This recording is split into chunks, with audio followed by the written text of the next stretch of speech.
Относно хранителните добавки, те са част от продуктите, които Вивасан произвежда. В момента има страшно много продукти от много марки, включително и на българския пазар, който предполагаме сравнително малък пазар на фона на европейските.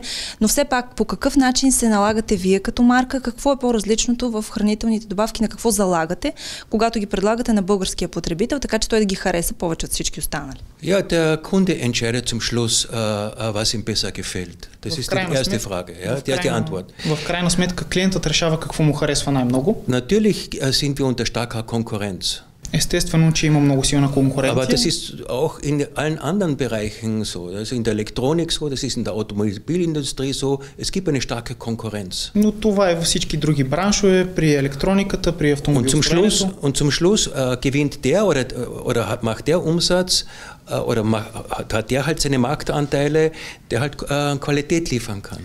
И в крайна сметка този прави по-голям оборот, който му залага на по-добро качество. Ja, das Problem liegt immer darin, es gibt sehr viele billige Nahrungsergänzungsmittel, die sehr billig sind. Проблемът е в това, че има много ефтини, много ефтини хранителни добавки, die funktionieren halt nicht, които всъщност обаче не функционират. Das merkt der Kunde dann irgendwann einmal. И това клиентът го забелязва в някакъв момент.